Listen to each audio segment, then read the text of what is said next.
நீதிமொழிகள் அதிகாரம் 20. திராட்சை ரசம் ஒழுங்கீனத்தை தோற்றுவிக்கும், போதை தரும் குடி அமளியை தோற்றுவிக்கும்.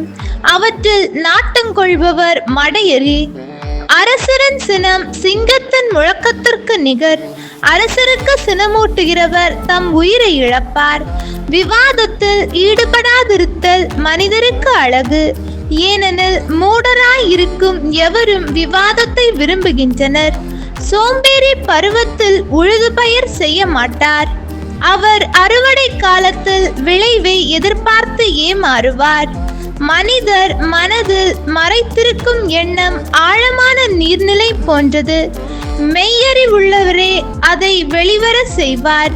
பலர் தம்மை வாக்கு பிறழாதவர் என கூறிக்கொள்வர். ஆனால் நம்பிக்கைக்குரியவரை கண்டுபிடிக்க யாரால் இயலும்? எவர் களங்கமற்ற நேர்மையான வாழ்க்கை நடத்துகிறாரோ அவருடைய பிள்ளைகள் அவரின் காலத்திற்கு பின் நற்பேறு பெறுவார்கள். மன்னன் நீதி வழங்கும் இருக்கையில் வீற்றிருக்கும் போது தன் பார்வையாலேயே தீமையான யாவற்றையும் சலித்து பிரித்து விடுவான். என் இதயத்தை தூயதாக்கி விட்டேன், நான் பாவம் நீக்க பெற்று தூய்மையாய் இருப்பவன் என்று யாரால் சொல்லக்கூடும்? பொய்யான எடை கற்களையும் பொய்யான அளவைகளையும் பயன்படுத்துகிறவரை ஆண்டவர் அருவருக்கின்றார். சிறுவரையும் அவருடைய செயல்களை கொண்டே அறியலாம். அவர் உண்மையும் நேர்மையும் மாணவரா என்று சொல்லிவிடலாம். கேட்கும் காது, காணும் கண், இவ்விரண்டையும் ஆண்டவரே படைத்தார். தூங்கிக் கொண்டே இருப்பதை நாடாதே, நாடினால் ஏழையாவாய். கண் விழித்திரு, உனக்கு வயிறார உணவு கிடைக்கும்.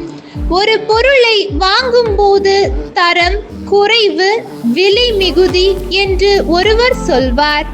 வாங்கி சென்ற பின் தாம் திறம்பட செய்ததாக நினைத்து தம்மையே மெச்சிக்கொள்வார். பொன்னையும் முத்துக்களையும் விட அறிவுள்ள பேச்சே விலை உயர்ந்த அணிகலன். அந்நியருடைய கடனுக்காக பிணை நிற்கிறவருடைய ஆடையை எடுத்துக்கொள். அதை அந்த கடனுக்காக பிணைய பொருளாக வைத்திரு.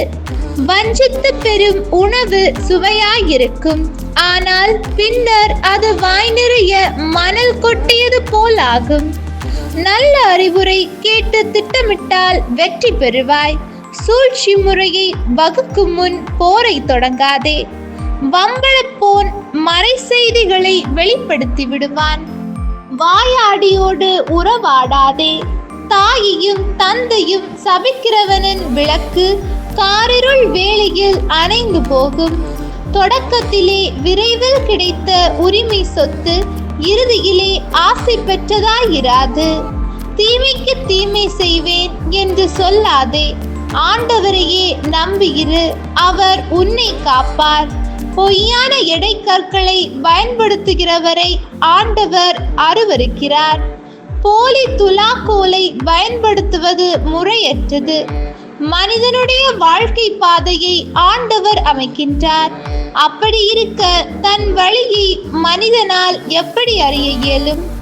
எண்ணாமல் ஒன்றை கடவுளுக்கு படையல் என நேர்ந்துவிட்டு அப்பொருத்தனை பற்றி பிறகு எண்ணுவது கண்ணியில் கால் வைப்பதாகும். ஞானமுள்ள அரசன் பொல்லாரை பிரித்தெடுப்பான். அவர்கள் மீது சக்கரத்தை ஏற்றி நசுக்குவார். ஆண்டவர் மனிதருக்கு தந்துள்ள ஆவி ஒரு விளக்கு. அது அவர்களின் உள்ளத்தில் இருப்பதை எல்லாம் ஆய்ந்தறியும். அன்பும் உண்மையும் மன்னவனை ஆட்சியில் நீடித்திருக்க செய்யும். அன்பாகிய அடிப்படையில் தான் அவனது அரியணை நிலைத்து நிற்கும். இளைஞருக்கு உயர்வளிப்பது அவர்களது வலிமை. முதியோருக்கு பெருமை தருவது அவர்களது நரைமுடி. நைய புடைதலே மனதின் மாசகற்றும்.